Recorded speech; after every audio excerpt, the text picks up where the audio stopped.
Hey, and welcome into the Big Ten Huddle, presented and brought to you by FanDuel. We appreciate you being here, and we appreciate our three representatives for this episode of Around the Big Ten. We've got Ohio State, Indiana, and Maryland here in the house to talk through all the things going on in the Big Ten. Three questions with three representatives in 30 minutes, give or take. We never actually go under 30 minutes, but we say it because it has a three in it, and it sounds better that way. So let's get to the juicy stuff here. We're going to start with you, Eric, in this one. The Big Ten has had a lot of head coaching drama, I guess you could say, so far this season. James Franklin has lost his job. Deshaun Foster lost his job. And UCLA looks better after Deshaun Foster's lost his job. But overall, how many more Big Ten head coaching jobs do you think will open in 2025? Whether that be they get fired, maybe they leave for somewhere else, and maybe go through, if you do have a coach leaving, where do you think is a place they might go to? Okay. I have two: Ohio State, Indiana. Ryan Day and no, I'm just kidding. I think they're pretty solid there, right, Sammy? Sammy's about to go after you if you say that again. I think Jonathan Smith at Michigan State's in trouble. There's a lot of buzz coming from East Lansing from the fan base there that they want to change. And then the other one I have is my buddy Luke Fickell from Wisconsin. Um, I know that he just got the dreaded stamp of approval, confidence, vote of confidence from the athletic director earlier today as we record this, which usually spells you're in trouble at the end of the year. I think that $26 million buyout that he has is interesting. I don't know that Wisconsin has Penn State money. And so maybe he might be able to hold on it to another year. But if you just read the pulse of the fan base there in Madison, they're done. They're ready to move on. And I think that voice is only going to get louder and louder, just like it did in Happy Valley. Those are the two coaches that I think move on. Now, where those coaches move to, I mean, I think Luke Fickell could go to a number of different places. I think he could go to Notre Dame and coach there with his good buddy Marcus Freeman. I think he could go to Ohio State and join up with Ryan Day and be the future replacement for Larry Johnson as a defensive line coach and possibly even defensive coordinator if Matt Patricia moves on again somewhere. So either and Jonathan Smith maybe back out to the West Coast. Oregon State ain't looking too good. Maybe he goes back home, possibly. But those are the two guys that I have circled as possibly the next Big Ten coaches to get the old boot. Yeah, I had Michigan State on there as well as Wisconsin. I like Eric said, I think Wisconsin's totally done with Fickle. They don't have Indiana money apparently, so they're gonna. It seems like the AD doesn't want to fire himself either. I think that's part of it too. Is if you fire Luke Fickle, you're probably signing your own death warrant. Michigan State, Jonathan Smith really wanted the UCLA job when he was at Oregon State. He missed it by about 2 weeks when he took the MSU job coming out of Oregon State. His listening to his press conference before the IU game, like the first 5 questions were, what's your message to fans and boosters and all that. So there's nothing about the game. So I think he might, either voluntarily leave or get canned. The one that might surprise people, but maybe not, Iowa. I think Kurt Ferentz has done a great job, but at some point he's got to hang it up, right? Mm-hmm. He's got the Big Ten record for wins. It seems like he's going to finish the year really well. They probably should have beaten Indiana. They'll go to a good bowl game. I don't know if it's this year or next year, but at some point that job's got to open. And I think one of the things that maybe you hang on to do is to get that Big Ten record and move on from there. So those, I would say 3 total. Maybe 4, and then if you want a super surprise, so you can play this back when it happens to say we're smarter than everybody else, Iowa. But those Those 5: UCLA, Penn State, Wisconsin, Michigan State, and Iowa. Well, they kind of covered most of the things that I was going to say about the top. So maybe I had a list and I had them kind of in buckets, like high likelihood, medium, long shot likelihood. I think there's 3 other guys who are kind of long shots, depending to maybe be fired depending on how the season goes. One of them is Lincoln Riley. They're 5-2, and I know they've had a good season, but their next game at Nebraska is not easy for them. It is a far way to travel. It's not the whole cross-country thing. If they lose that, they've still got to play at Oregon. They end up 7-5 again. They play Iowa. They play at UCLA, who's no longer an easy out now, and that's if they're 7-5. Lincoln Riley, I don't know that he stays. Another one in a similar situation, you got Greg Schiano in his 6th year, and when you're in your 6th year and you're going backwards, like Rutgers is going, and their schedule's not easy. If they lose at Purdue this week, I don't think they're going to a bowl game. And I think in year 6, if you're going backwards like that, I think that's a possibility for him. And I hate to say my boy, but if they lose out, if Maryland loses out, I think there's a shot that he does not come back. He's beloved at Maryland for what he did at the program. He came in and really saved the program after Jordan McNair died and the whole DJ Durkin situation. It was bad. He came in, he stabilized the community. He's beloved in the community. He's beloved at the school. But there's a new AD. You know what happens when new ADs or new general managers come in. They want their guy. If they lose out, I don't think it'll happen. They still got Rutgers and they still got Michigan State. Going to have good shots to win those games. Then that's a possibility also. So those are some long shots that I'd throw in as well. How about Nebraska with Rule? Oh. If Rule goes to Penn State, I think that's one we He all could voluntarily, yeah. Yeah.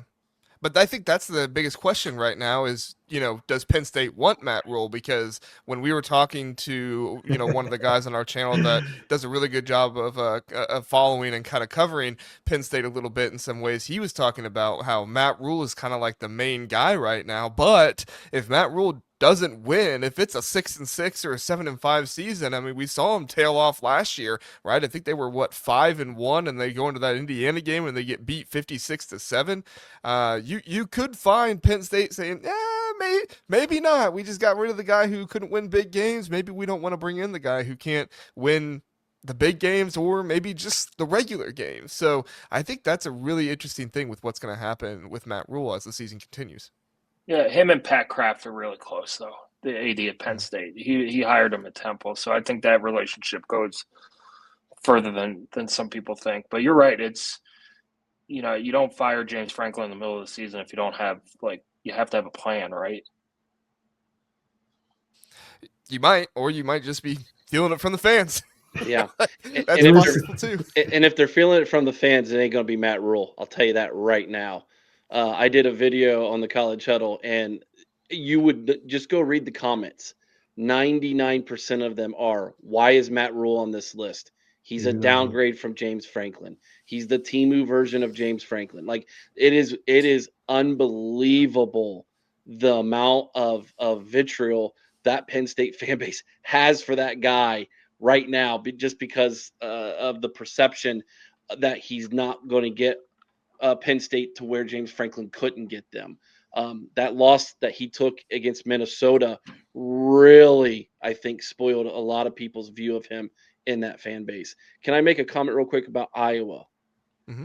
I have made the same prediction, Big Ten prediction, 4 years in a row that Iowa was going to get a new head coach. 4 years in a row, I've been wrong. I'm done making that prediction. He's going to coach there until he's Joe Paul, okay? Where he's they're literally dragging him out there as a figurehead on the sideline, and he's wearing the pins underneath his pants. He has no business being there, man. That is where they are at with this guy. It's crazy to me. He was there. He was coaching at Iowa with leather helmets, man, and he's still there. Has to make making that back to the locker room in the middle of the game. So yeah. Book it that they change it this year then? Yes, exactly. Yeah. The other thing about Penn State, though, some of the people on their list, I don't know, man. They got a pretty high opinion of what they think they can get. Some of the people they're talking about, Well, and that was I gonna be don't. my next question, right? Is like how big are some of these jobs that are open or could be open in the Big Ten? ESPN just put out a list of the jobs that I thought for sure they would have Florida as the number one job and Penn State as number two, but in fact they had Penn State as the best job available right now. And of all these jobs we're talking about, Nebraska, Wisconsin, Michigan State, I don't think any of those clear Penn State right now. So at the worst, it sounds like Penn State is tied with Florida. If Penn State has the money, they should be able to go out and get somebody, even if they're an alumni at some place, right? Even if Jeff Brom thinks he has his dream job at Louisville. Hard to turn down $10-11 million if Yeah. you're going to be offering it, right? I mean, if Penn Yeah, that's State true. if Penn State had a plan to fire James Franklin and go get somebody, I'm sure they didn't do it with an empty pocketbook. Yeah, and the name that I would love if I'm them is Kenny Dillingham. I mean, I know he's coaching at his alma mater as well at Arizona State, but he's been very vocal about the university not providing him enough finances and NIL and what he needs infrastructure wise to be a consistent long term winner. And that name is, I think, is really high. He's one of the hottest young coaches in the Power Four. So that would be somebody I would definitely kick the tires on. Their fan base, it's almost like they're like good with Diaz coming back, possibly.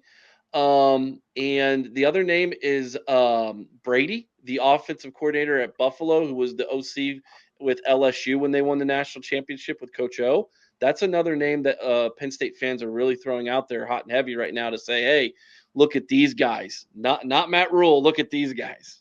I saw I some think Matt talking Campbell about, needs to be another name they have out there, yeah. right? That's another one that needs to be considered. Sorry, Larry, go ahead.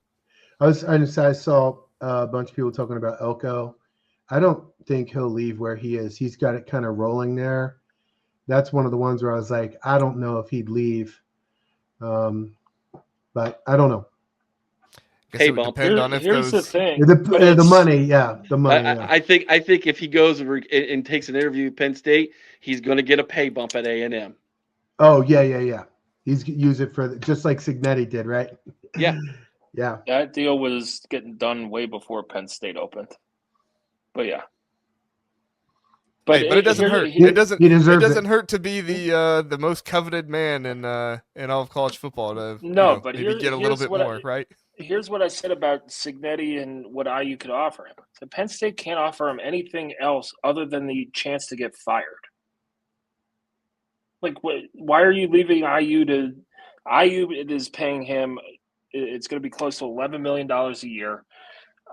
In his contract, they put that his staff has to be in the top 11 salary pools in the country.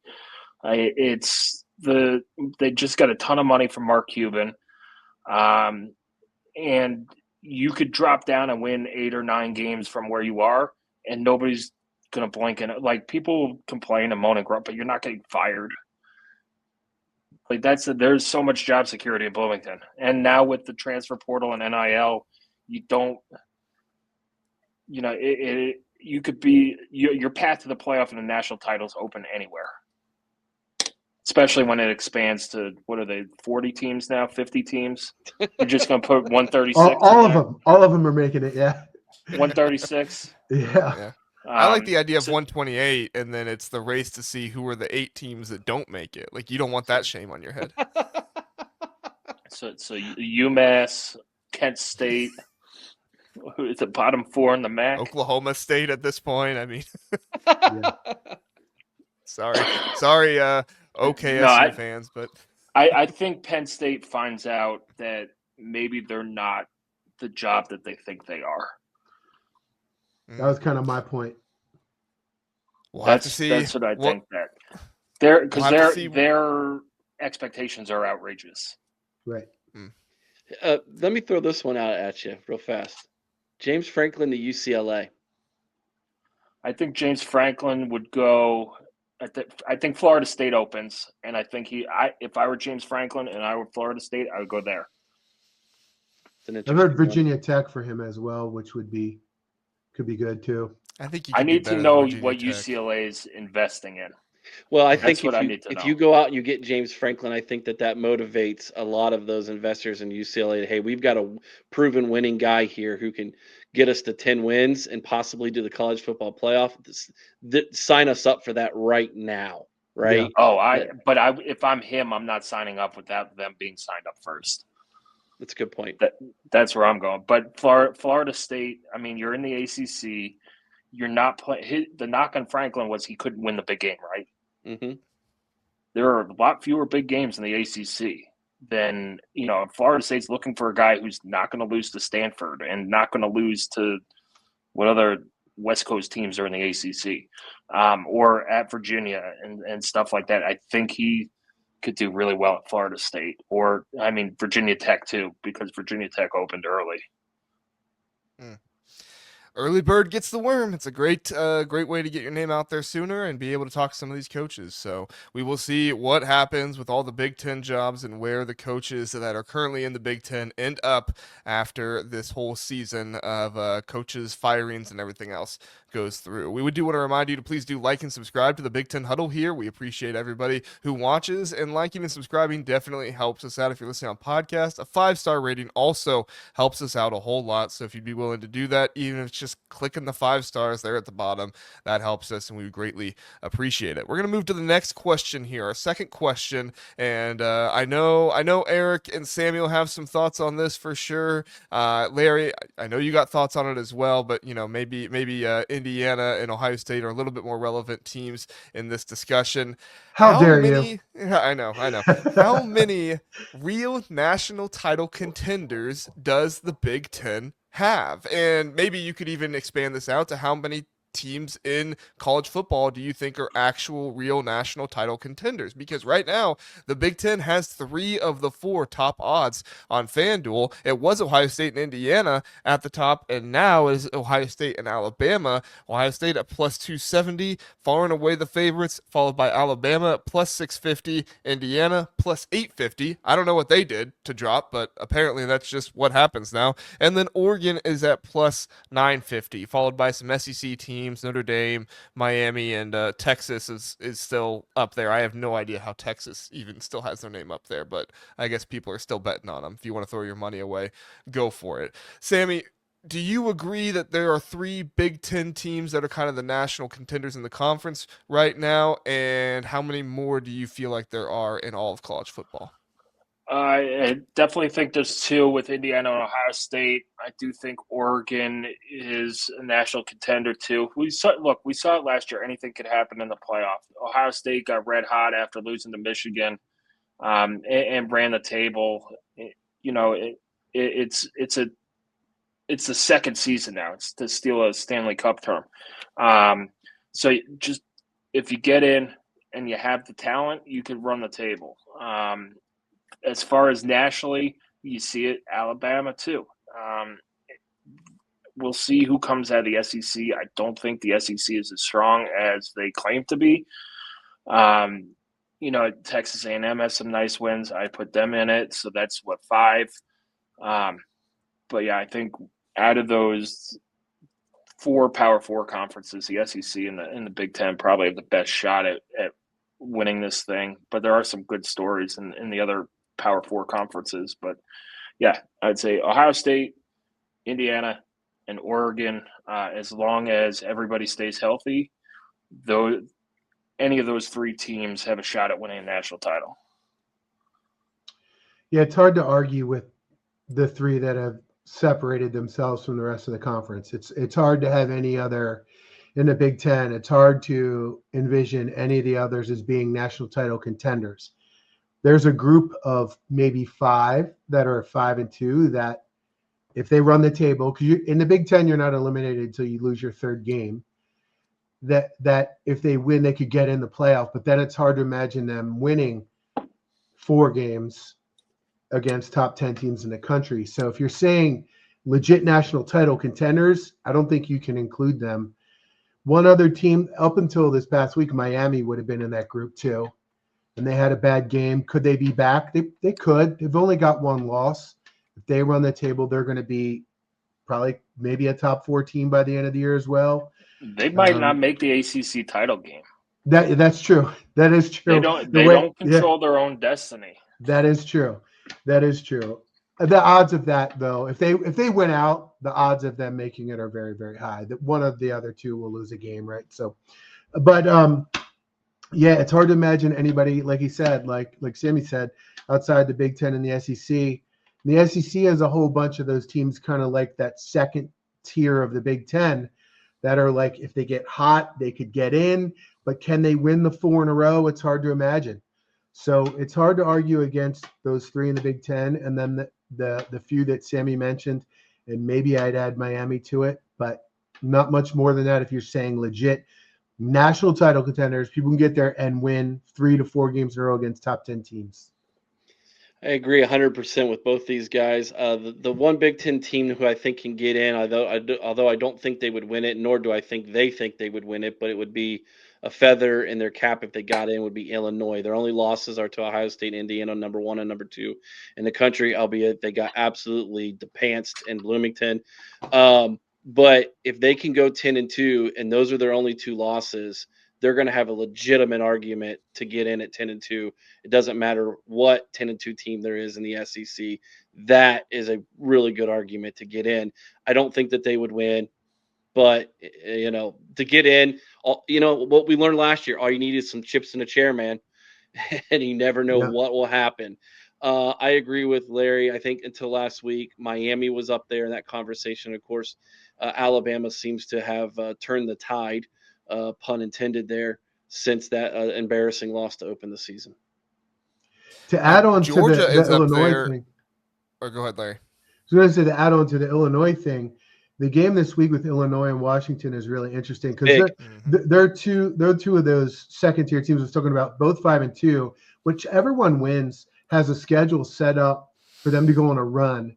And Washington does play. It's Oregon. They play Oregon in the last game of the season. But if they win the game against Illinois, they're very likely going to be 9-2 heading into that game. And if they win it, they will be in the playoff too. So that's a really huge game. I think the winner of that game's got a great shot. And then, of course, the other one that's got a pretty good shot, Michigan, they're going to probably be 9-2 heading into the last game of the season. And we know we know all about what that game is like. Let's not talk about it right now, okay? Yeah. So, yeah. You're gonna get Sorry, go ahead, JR. On the other side of the screen if you're not too careful over there. I'm not saying to win. I'm just saying. I know. I was just about to ask you guys if you guys think who has the highest odds to make the college football playoffs on FanDuel right now outside of the big 3 of Indiana, Ohio State, and Michigan. Do you guys have any idea what Big Ten team has the best odds outside of those 3? It's got to be Purdue. Well, you said not Purdue. You're right. They do not have odds. You said Ohio State, Indiana, Michigan. You mean Ohio State, Indiana, Oregon? Yes. Sorry, did I say Michigan? Is it not Michigan has the highest odds then, right? Michigan does have the highest odds. They're at plus 920 right now, and I think that probably has to do with that last game on the schedule and Michigan having some very winnable games, right? Right. Now I have reserved myself to not pick that game for a while because I don't want to get into that right now, but it's you have to think through it, and Ohio State is going to Ann Arbor in that one, so it's going to be very interesting to go to. The next highest one is USC at 980, and then you followed by Washington, Illinois, and Iowa, all at plus 1800 on FanDuel. No love for Iowa, guys. You guys don't think Iowa makes it? Pretty tough schedule. Pretty tough schedule moving up. They got USC, Nebraska, Minnesota this weekend.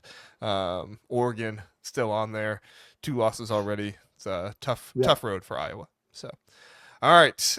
We do want to ask that you would please check out. We had Doug Lesmerises on an episode with me and Zach. That'll be premiering today at noon. So if you're watching this before noon, please do go check that out. If you're watching this afternoon, when you're done with this episode, head on over to the Big Ten Huddle YouTube channel. You'll find an episode there where we ranted and raved about the Big Ten and the national SEC bias that there is out there, and kind of tore that apart and gave our solutions for what we think the Big Ten needs to do to start combating some of this SEC bias and start getting some more respect for the Big Ten, as you know and have come to love about the show, where we make sure we try to rail against that as well. Last question here, fellas.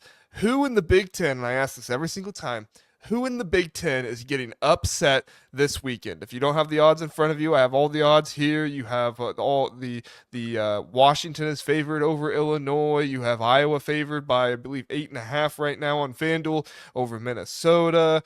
Indiana is obviously favored over UCLA. That seems to be a game that people are excited about. I'm not sure I'd pick the upset there, maybe a cover. But Larry, we'll start with you. Are there any games in the Big Ten this week that you think are on upset alert? If I were on FanDuel, I'd probably bet Purdue to win straight up, not even plus the 2.5. Rutgers has to travel to Purdue. Purdue's playing a lot better this year than people thought they were going to be. They're fighting hard. Barry Odom's got them playing really well, right? Rutgers is on a losing streak. That's the one I would pick. And it's the easiest one because it's the smallest spread too, but that's the one I would take. If I'm Nebraska, I'm really worried about Northwestern coming into the house and winning. That team is fundamentally sound. They're on their every other year good season tour right now. So it's the every other year, and this is the year that they're good. And so far this season, they've surprised me with how well they've played. Nebraska looked bad against Minnesota. You got to wonder if Matt Rule's a little bit distracted with the whole Penn State stuff. I don't know, man. I feel like Nebraska needs to be on upset alert this week. They better be careful. If they're not on their A game, Northwestern will just lull them to sleep and beat them 18 to 17. And you're like, how did this happen?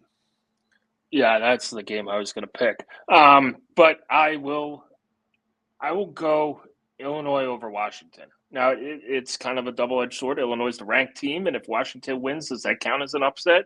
But Washington is the favored team, and all right, so there's no wrong pick here, right? I think Illinois I think the fourth best team in the conference, and they're playing well. They've got the skill and talent there, but Washington has a really good quarterback, really good receiver, and maybe the best running back in the league too, in Jonah Coleman. So that'll be a fun game to watch. But I will put Washington on upset alert. Although it could go the other way, and you could put Illinois on upset alert as the ranked one there. But yeah, not a lot of excitement. I wouldn't touch Purdue Rutgers since we don't know what Ryan Brown's status is going to be for that game. And they just got shut out at, the final Lakeside game at Northwestern. And then, who knows with Nebraska and Matt Rule with Penn State and all that stuff. And I do think Iowa, Minnesota, I'm just going to take the under. Whatever the number is, take the under. That was what I said on the show too. I said, I'm not really going to go for the spread in this one. This is one where the over/under sounds very enticing, and specifically the under in this one. The other one that I'll bring up to you guys, and Eric, I'm surprised you didn't pick this one with your Sparty friends and stuff, but Michigan and Michigan State. Look, this is a game I am not super confident that Michigan State will get the win. Their defense is not very good, and I think that Bryce Underwood is coming into his own at this point. But there is the factor here of whoever loses this game, the fan base is going to want them fired. Both of these coaches are kind of, on uneven ground right now. Sharon Moore really helped himself out beating that Washington team, but there's still a lot of people out there saying we hired a guy with no head coaching experience who has only ever coached at a Power 4 school at Michigan. Why is he our head coach? We should go out and get better, and losing this game would be the perfect opportunity for some of those fans to say, see, we don't need this. We can get somebody better. And obviously Michigan State there as well, going to be upset with Jonathan Smith if he continues to lose. And in this one, especially if they lose big to Michigan, those Sparty fans, they don't like losing. They especially don't like losing big to Michigan at Michigan State either. So were any of you guys thinking about this game? Maybe a Michigan State cover in this game? Any thoughts? Yeah, I was, just because we played them last week, and I think that was probably the best game I've seen Aiden Childs play. He didn't, throw for 1,000,000 yards, but he made sound decisions. He didn't put the ball into trouble. He made plays with his feet, and Indiana's defense is pretty darn good. Now they used Indiana's aggressiveness against them. Their Michigan State's defense could not stop Fernando Mendoza in the passing game, and that's what would make me not want to take Michigan State. But you're at home. It's going to be loud, and it could be the, hey, let's win one for the coach kind of game. And Michigan State, as a large underdog against Michigan in the past, 10 years, has come and beat them. You saw it in 2020, 2021, and things like that. So I thought about it, but I didn't pull the trigger on it. I'm in the same boat. I agree with Sammy. It could be like a Custer's last stand type situation. Michigan State has lost. They've lost 4 in a row. They're 3-4. Man, they got a shot to lose out. They're playing at Minnesota. Penn State is not the game that we thought it was, but then they play Penn State, still very talented. They play at Iowa, and at that point, if they lose all those games and they're 3-8, and Maryland's coming in with a chance to get to a bowl, they could lose that one too. I don't know. This is kind of like, I feel like this is Custer's last stand. Throw everything you got, especially the rivalry game. And if they lose it, then maybe the bottom falls out after that. But I feel like this is the last. They're going to go fight for their lives in this. So I could see at least a close game, maybe not them being able to pull it out, but I could see it being a really tough fight for Michigan. Eric, you got any thoughts, man? I try not to think about that team until the end of November right now. Okay. All right. Maybe I'm scarred in my soul from the last 4 years. Yeah. Connor Stallions he's stolen my signs, you know. Yeah. No, I hear you. All right. Well, hey, fellas, this was a great episode. Really appreciate you guys all coming on, giving your upset picks, your thoughts on the playoffs, national championship, and the many head coaching jobs that are open. Well, could be open in the Big Ten before the end of the year. Let's go around one more time. Let people know where they can find you at. And if you have any final thoughts, go ahead and give it to them. Eric, go ahead. Yep, the OHL podcast, anywhere you can find us on social media. You can find us on our website, theohlpodcast.com. Sammy Jacobs, HoosierHuddle.com. You can find us on Apple Podcasts, Amazon, Spotify, and then just HoosierHuddle.com. We have articles, forums, all the good stuff. Yeah, Larry France from IMS Radio's Inside Maryland Sports Radio. It's associated with Maryland.247sports.com and all the articles and everything. And I'd just like to thank you for having representatives from the 3 best programs in the Big Ten on at the same time. That's a great decision on your part, JR. I was really going for the all-star team here. So you did it.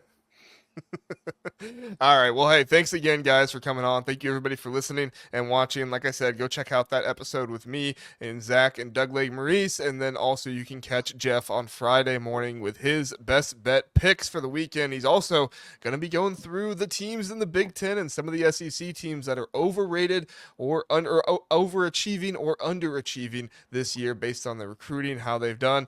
Spoiler alert, Indiana has been overachieving. I don't think that's one that anybody was going to, take into account because it's based off recruiting rankings, right, Sammy? I mean, well, there's elite talent evaluators, and then there's we'll just go by the stars. And then I think the transfer portal, it's a little equalizer there. You have the best quarterback in the sport who will sadly go to the New York Jets here in April, and that's coming from a Jets fan too. hey, then you're not mad about that. That's not sadly. I am. I feel bad for the kid. Oh, okay. All right. Well, hey, thanks again for joining us. Have a good one, everybody, and we'll see you next time. See ya. Thanks, guys.